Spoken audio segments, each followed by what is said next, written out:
Today, what I want to do is address an issue that I believe is going to be close to so many of your hearts.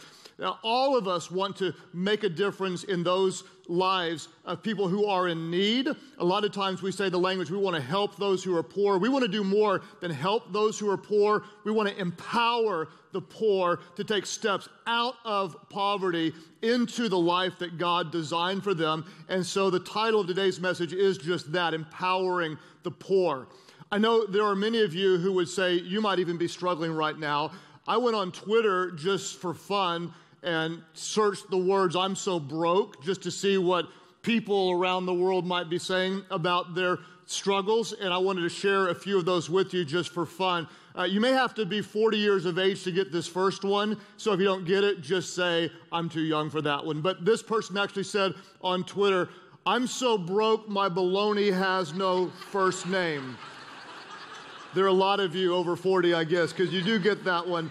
This person said this, "I'm so poor I can't even get a sugar daddy. All I can afford is a Splenda daddy."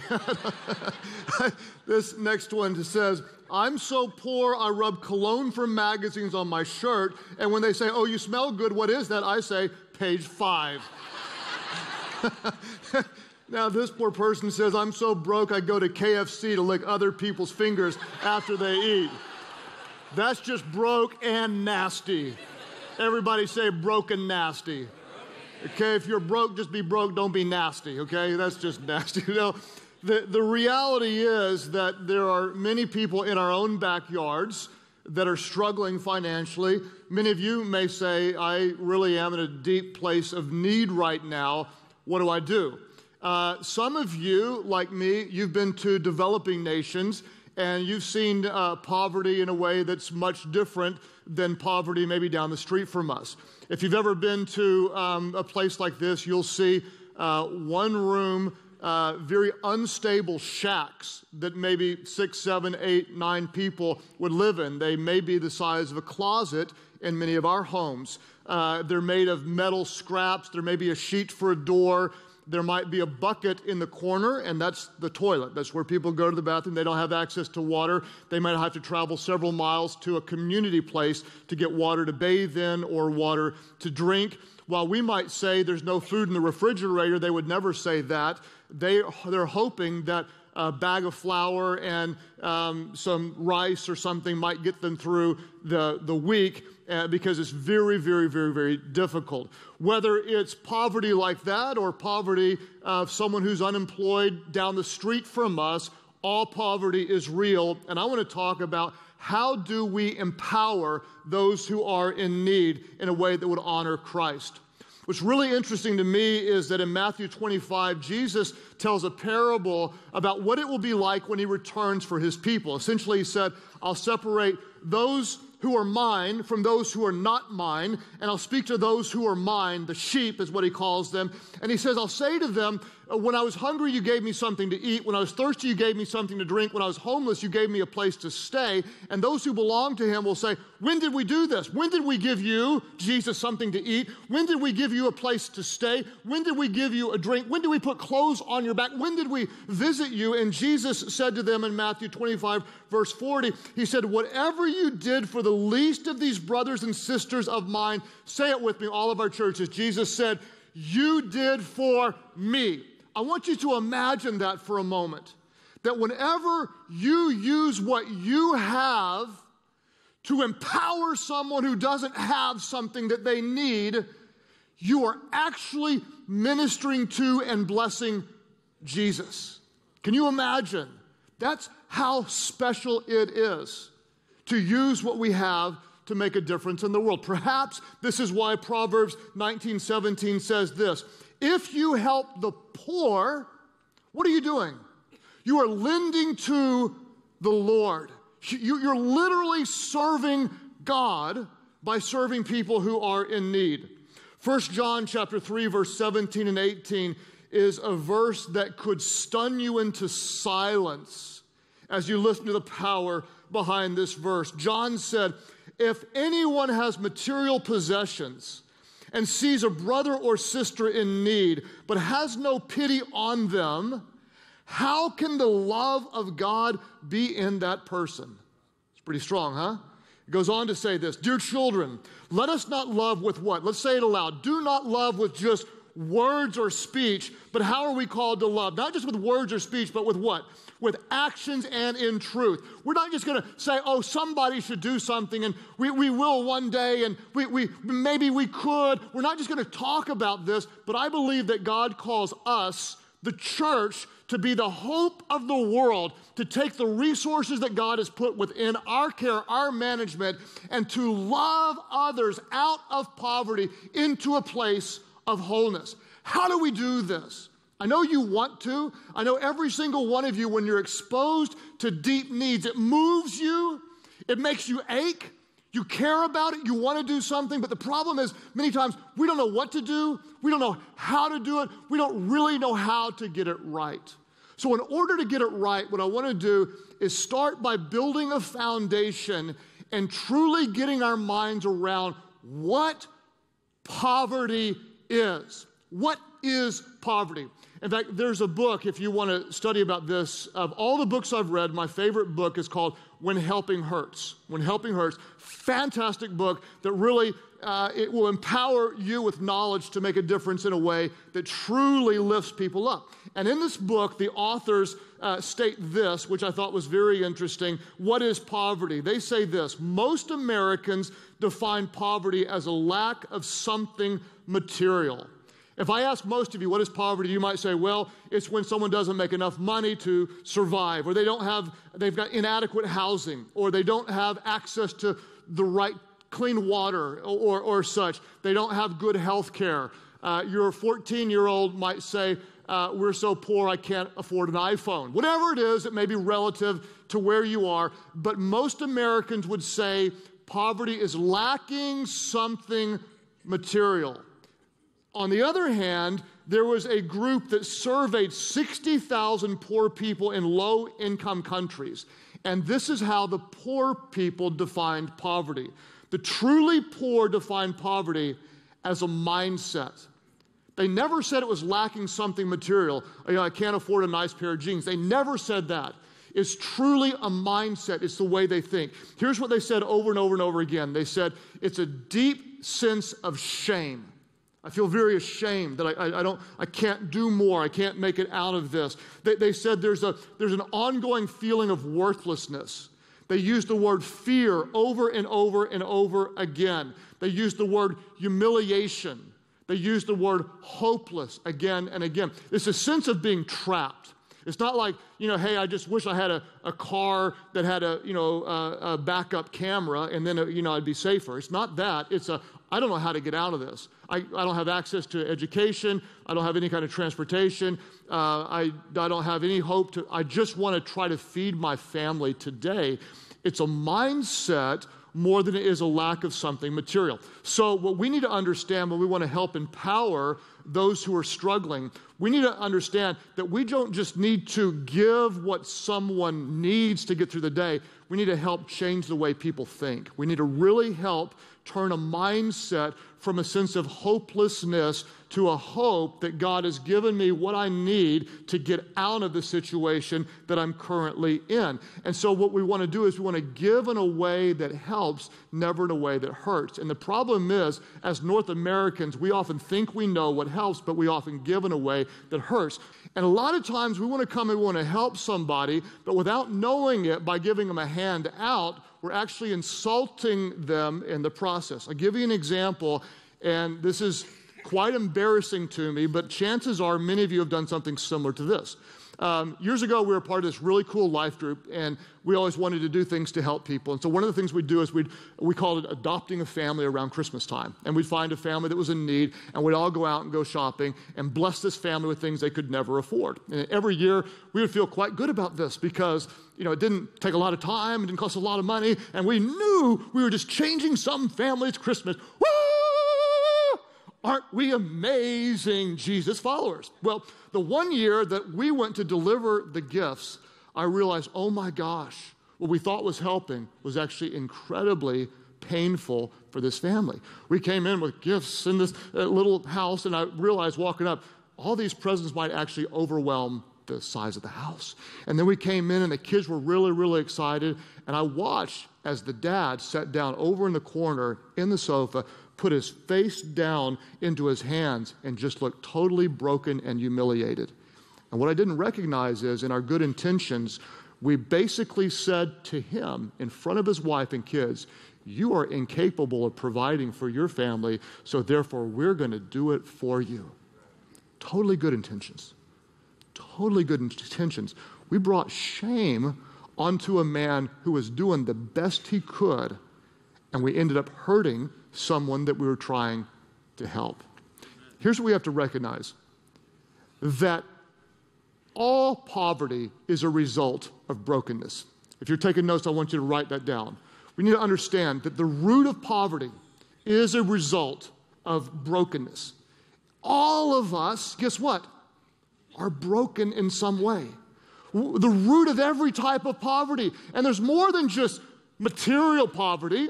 There's relational poverty. Some of you, if you go to a developing nation, you're going to go, oh, they don't have anything, and then you're going to look around and go, but they love each other and have this community, and I don't have that. It's all different types of poverty. And the root of it all is brokenness. It starts with a broken relationship with God. When Adam and Eve sinned against God, creation was in a sense broken and tainted by sin. Therefore, some people are without today because of the brokenness of sin. It's also a result of brokenness with self.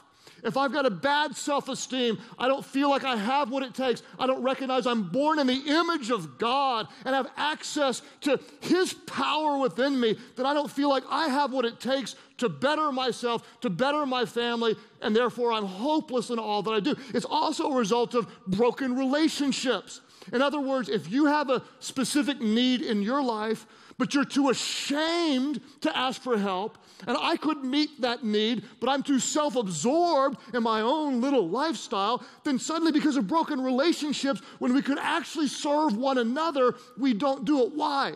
Because it's the root of all poverty is found in brokenness. That's why it was so life-changing when Jesus rolls into Nazareth, comes into the temple, and opens up a scroll. And he reads out of the book of Isaiah, and this is recorded in the New Testament in Luke chapter 4, and Jesus declares this: the Spirit of the Lord is on me, because he has anointed me to proclaim. What did he say? Jesus said, the Spirit of the Lord has anointed me to proclaim good news to the poor. He sent me to proclaim freedom for the prisoners and recovery of sight for the blind. He sent me to set the oppressed free and to proclaim the year of the Lord's favor. Then, recorded a couple of verses later, this is what Jesus said: today, those verses are fulfilled in your midst. In other words, I am the fulfillment of those verses. What was Jesus saying? That is me. I came to bring good news for the poor. I came to set the prisoner free. What we need to understand is this: Christ saves. Christ heals the brokenhearted. Christ is the one who sets us free. The root problem of poverty is brokenness. And Jesus is the one who binds up the brokenhearted. When we understand that at its root, that poverty is more of a mindset than a lack of something material, that it's from the root of brokenness, and that Jesus is the answer, that changes how we try to help and empower people who are in need. We're called to this, and we need to understand that as Jesus followers, every single one of us are called to empower the poor. That includes you. We are all called to this. Our church is called to this. The church is called to this. So how do we live this out? What do we do? What do we do when there's a guy on the street and he needs money? What do we do when you cross someone downtown that is apparently in need of a place to stay? What do you do when someone in your small group loses a job? What do you do when you recognize there's some global need that for X number of $1,000 we could get clean drinking water to somewhere, or for a few cents we could get mosquito nets or some vaccines? What do you do when you're overwhelmed with some need? How do we help in a way that doesn't hurt? 3 thoughts that I hope will be helpful to you as we seek Jesus to get this right. Number 1, we need to recognize that we are called to serve others, not save others. Don't miss this. We are called to serve others, not save others. It's insulting and dangerous to think that we are someone's answer. We are not the answer. Jesus is the answer. We are the servants. Don't miss this. Jesus is the answer. We are the servants. Jesus is the power. We are the conduit to his power. We don't save people. We serve people. Jesus saves people. And how does he want us to serve? And this is really important. What I want to do is break it down into 2 thoughts. This is language that we use behind the scenes at the church all the time, and I would love to get this into our vocabulary so we as a church would understand this. How do we serve others? We serve essentially doing 2 things: offering relief and working to restore. Relief and restoration. Relief and restoration. They're different, but both are very important. What is relief? Relief is immediate, temporary help during and after a crisis. It's immediate help. It's temporary during and after a crisis. A tornado wipes out a neighborhood. A hurricane hits a city. An earthquake demolishes a village. In your world, it might be someone loses a job. A relative discovers they have stage 4 cancer. Someone gets hit in a car and is in really bad shape in the hospital. Relief. It's immediate and temporary help to help them be sustained through a crisis. Then there's restoration. And restoration is a little bit different, both important. Restoration is a long-term relationship to rebuild wholeness. It's a long-term relationship to rebuild wholeness. The tornado hits, the hurricane hits, the earthquake hits, and there's a lot of news and a lot of attention, and it lasts for 5-6 days. Then the world moves on, and there's still tons of people that are trying to rebuild their lives. The church stays when the news goes on to report something else. We want to help people to rebuild their lives. This is now, okay, we got you at a hotel, we got you food to eat, we've got you, clothes to wear. Now what do you do in the meantime when your house needs to be rebuilt? Now what do we do when your whole city needs to be rebuilt? This is restoration. And essentially, this is what the Good Samaritan did to the Jewish man who was beaten up and left for dead. He offered relief and restoration. He came by the guy who was beaten so badly he might die, and he immediately offered relief. Here's some oil for your wounds. Here's some bandages. Let me do what I can to help you survive. Then what he did is he put him on his donkey, essentially took him to a bed and breakfast, said, I'll pay for this. I've got to go take care of some business, but I'm going to come back. Why? Because I want to help you rebuild your life. I will provide relief and restoration. When you give, and I know that all of you want to, be proactive. Think ahead of time. Don't just wait for something to come to you. Think, pray, strategize. How can I use what I invest to invest it in the place that will get the best return and help the most people without hurting them? We are called to serve others, not save others. Jesus saves, we serve. Number 2, we're called to relate with people, not rescue people. And this is so important. We're called to relate with them, to love them, to care for them. And this, do not miss this. This may be the most important thing for many of you. Listen, those who are struggling are not projects you help. They are people you love. Get that? They're not projects you help. They're people you love. There will be a time when I will need support from somebody. There'll be a tragedy, a hurt, something in my life, and I will need somebody. I don't want to be your project. I don't want to say, oh, yeah, here's our little thing. Don't we feel good about ourselves? Those who are hurting are not projects we help. They're people we love. And when we understand that, that changes everything. Let me give you another example of how I made a mistake as a leader of the church. Years ago, there was in our community a totally rundown apartment complex. People were in really, really bad conditions. And so we thought as a church, we're going to go and change their world. So we took tens of thousands of dollars, hundreds of people. We all wore the same shirts. We came in there with our kids. We put on our Christian music, and we made their apartment just like we would want ours to be.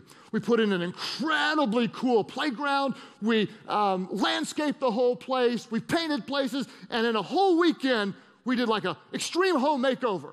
Now, what was the mistake? The mistake is we didn't get to know the people who were there. We didn't talk to anybody. We never said, and this is a massive mistake, we never said, what would help your life get better? What do you need? We never asked that. If we had asked that, here's what we might have heard. We might have heard, a 25-year-old single guy say, well, if I could just learn to read, I might be able to get a better job and I could provide for my family. We might have heard some guy say, well, if I could just get off meth, it would make a massive difference. We might have heard a young mom say, well, if I could just get some type of transportation so I could get a job that pays more than minimum wage, I might be able to, whatever. Now, what they might have said, maybe, probably not, but what they might have said is, if we just had a really cool playground and some flowers, right? That would change our lives. They might have. If they did, then what we should have done is said, how can we help you achieve that? See, what we would have done is we would have included them. They would have brought what they had. They would have had more pride in it. We would have helped them accomplish what they wanted to accomplish. And then 2 years later, it wouldn't have been run down like it was because we came in as the heroes and did something that wasn't really helpful.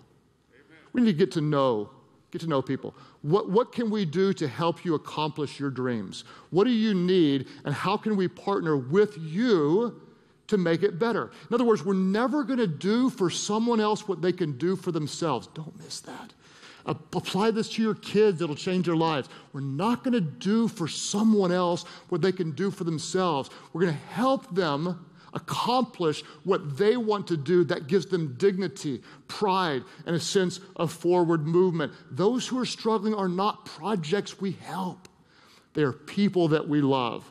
We're called to serve others, not save others. Relate with people, not rescue people. And number 3, we're called to reach out. We never reach down. We're called to reach out. We never, ever reach down. We're reaching out because we care. We're never reaching down because we're better than someone else. When we're reaching out, what we're essentially saying is, hey, I'm poor too. I'm a struggler too. I'm not the hero.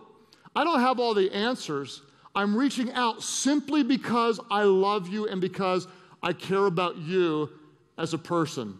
In fact, I love what Brené Brown, she's a researcher and an author, said about this particular subject. She says, we've divided the world into those who need help and those who offer help. The truth is, we are both. I love that. We're both. We offer help and we need help because we are poor too. To me, one of the most meaningful personal examples of this is it was probably 15 years ago or so that a dear friend of ours lost their dad. He was probably 45 or so at the time. His name was Bill. I was there with him on his deathbed, and he asked me, would you take care of my family? And I looked the man in the eye before he died and said, absolutely. And when Bill died, he left Cheryl with 5 children, overnight, single mom with 5 kids. And there was a community of people that came around Cheryl and her kids and said, we're going to be the church for you. My role, because it was a strength for me, was to help her with the finances. And so what I did is she had a small amount of money from life insurance. I helped her secure an inexpensive and affordable home paid for in cash, took the rest of the money and helped her invest it in a place that would give her income to help live very modestly when most people probably couldn't do it. We set it up in such a way that she could. That was my role. Everyone else had a different role. And so for a couple of years, most financial decisions I played a part of. Now, 15 years later, I continue to play a part of advising her on business matters, helping her with ministry, and continue to be the person she bounces ideas off when she needs financial help. Okay, guess what? She was poor and needed what I had. Then, every time I looked at Amy, every time I do this to her, she'd get pregnant. It's the craziest thing. Every single time. And one day we woke up with 6 little kids, and it was overwhelming to us. And guess what? We were poor and in need of help. Well, Cheryl became Amy's #1 mentor and spoke into her life, spoke into my life. And now what's so amazing to me is that my family is different. My marriage is different. Why? Because we were able to reach out to Cheryl, who was in need, because she was poor and needed our help. And then guess what? We were in trouble, hurting, overwhelmed, and needing support. And she reached back into our lives because we were poor and needy, and she had something to offer. And that's how you love your neighbor. We never swoop in as the heroes reaching down. We're always fellow brothers and sisters in Christ reaching out. We reach out because we care and because we love. So at all of our churches, all 25 life churches, we have community partners pre-selected where we don't go and have to start something. Oh, we got to feed the poor. Oh, we got to listen, we don't need to start everything. We go and find someone who's doing it well, and we partner with them. So the next time you have a desire to do something in your community, you might just talk to someone in your life group and at your campus and say, who are we partnering with? Then you take what you have, your time, your financial resources, your heart, your talent, and you reach out to someone who is in need.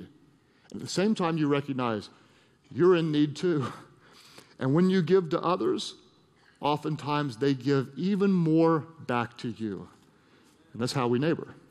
We love God with all our heart, mind, soul, and strength. And what do? We love our neighbor as ourselves. We have poor neighbors right next door and poor neighbors across the sea.